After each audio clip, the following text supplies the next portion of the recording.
Hello guys. Dolls बच्चों का बचपन का फेवरेट खिलौना होता है और आपने भी बचपन में डॉल के साथ जरूर खेले होंगे। लेकिन इस वीडियो में मैं आपको जिन गुड़िया के बारे में बताऊंगा जो बहुत खतरनाक होती है, ये दुनिया की बेहद श्रापित डॉल्स हैं। Number 1, Mandy doll. मैंडी की मालकिन का कहना है कि यह डॉल जब उनके पास थी तो उन्हें आधी रात में जोर जोर से हंसने और रोने की आवाज़ सुनाई देती थी, और जिस कमरे में मैंडी डॉल को रखते थे उस कमरे की खिड़कियाँ अपने आप बंद और खुल जाया करती थी। जब तक यह डॉल उनके पास थी उनके घर में अजीब गरीब घटनाएं होती थी। कभी कांच का टूट जाना, रात को किसी के चलने का एहसास होना। जब उन्होंने पैरानॉर्मल एक्सपर्ट को बुलाया तो उन्होंने बताया कि इस डॉल में एक लड़की की आत्मा है जो ये सब चीज़ें कर रही हैं। तब उन्होंने 1991 में इस डॉल को कनाडा के ब्रिटिश कोलंबिया के कोन्सले म्यूजियम को डोनेट कर दिया। तब से यह डॉल उसी म्यूजियम में है। Number 2, Harold doll. इस डॉल के मालिक ने बताया कि उन्हें इस डॉल में अजीब सा कुछ लगता था। जब से यह डॉल उनके घर आई थी तभी से उन्हें और उनकी गर्लफ्रेंड को सिर में अजीब सा दर्द होता था, और कुछ दिन के बाद उनकी बिल्ली की भी मौत हो गई थी। हेरोल्ड डॉल को उसके मालिक ने कई बार रात के समय रोते और हंसते हुए सुना था, क्योंकि जिस कमरे में उसे रखते थे उसी कमरे से आवाज़ आती थी। ये सब देखने के बाद उन्होंने इसे एक ऑनलाइन वेबसाइट eBay पर बेच दिया। ऐसा कहा जाता है कि यह डॉल जिस जिस घर में रही वहाँ ऐसी अजीबोगरीब घटनाएं होती थी। Number 3, robot doll. Robert Eugene Otto नाम के एक आदमी को उसके नौकर ने रॉबर्ट नाम की एक डॉल गिफ्ट की। इस डॉल के आने के बाद उनके घर में रहस्यमय घटनाएं होने लगी। उनका कहना था कि ये डॉल पूरे कमरे में घूमती और अजीब सी डरावनी आवाज़ें भी निकालती है। इन सब घटनाओं के बाद जब रॉबर्ट यूजीन ओटो ने पैरानॉर्मल एक्सपर्ट को बुलाया तो पता चला कि इस डॉल के ऊपर कालो जादू किया गया है। उसके बाद इस डॉल को उन्होंने फ्लोरिडा के फर्स्ट ईस्ट मॉर्टल म्यूजियम को डोनेट कर दिया।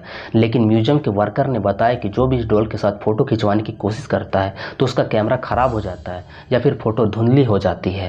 Number 4, ओकिकी doll. 1918 में जापान के एक 17 साल के लड़के ने अपनी बहन ओकिकी के लिए इस गुड़िया को खरीदा था, लेकिन कुछ समय बाद एक बीमारी के कारण उस लड़के की मौत हो गई। लेकिन उनके परिवार का कहना था उसके बाद इस गुड़िया के बाल लगातार बढ़ते रहते हैं। उन्हें कई बार इस गुड़िया के बाल भी काटे। ओकिकी इस गुड़िया से बहुत प्यार करते थे, इसलिए उसके मरने के बाद उसकी आत्मा इस डॉल में आ गई। बाद में इस डॉल को एक मंदिर में रख दिया गया। वह डॉल आज भी जापान के उस मंदिर में मौजूद है। नंबर 5, कच्चा डॉल। ऐसा माना जाता है कि एक औरत प्रेग्नेंट थी और उसकी फैमिली चाहती थी कि लड़का पैदा हो, लेकिन लड़की हुई। इसके बाद उसकी फैमिली ने उस लड़के को जिंदा जला दिया और उसकी मां से कहा कि बच्चे में कुछ दिक्कत थी। इसके बाद उस बच्ची की मां ने उसकी राख में सिरेमिक मिलाकर एक गुड़िया बनाई, और उसके बाद उस फैमिली की सभी पीढ़ियों ने उस गुड़िया को संभाल कर रखा, क्योंकि उनकी फैमिली वाले को मानना था कि ये श्रापित गुड़िया है। इस डॉल का नाम 1970 में रूस में पड़ा था, कटजा। ऐसा माना जाता है कि अगर इस डॉल को 20 सेकंड तक गौर से देखते हैं तो आपको इस गुड़िया की पलकें झपकने का एहसास होगा, जो किसी बुरी घटना की ओर संकेत देता है। Number 6, mercy doll. Mercy doll को सेरी ने एक eBay ऑनलाइन वेबसाइट से खरीदा था। सेरी एक पैरानॉर्मल एक्सपर्ट है।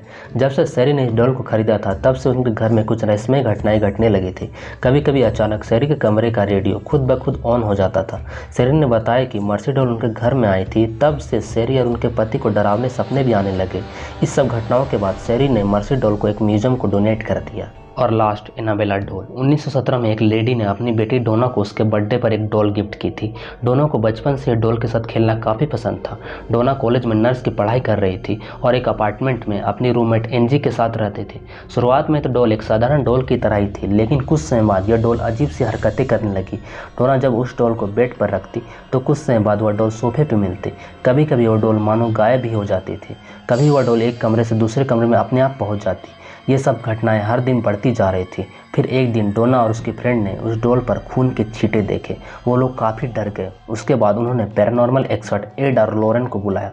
उन्होंने बताया कि इस डॉल में 7 साल की बच्ची की आत्मा है जो उसी अपार्टमेंट की ज़मीन पर रहती थी। उसके बाद डॉल को ऑकलैंड म्यूजियम में रख दिया गया और उस बॉक्स के ऊपर हाथ न लगाने की चेतावनी भी लिख दी गई। 2013 में बनी the Conjuring movie Annabelle doll पर ही बनी है। वीडियो पसंद आया तो लाइक करें। अगर आपको हॉरर स्टोरी देखना पसंद है तो चैनल को सब्सक्राइब करें ताकि हम 1K सब्सक्राइबर पूरा कर सकें। तब तक के लिए बाय एंड टेक केयर।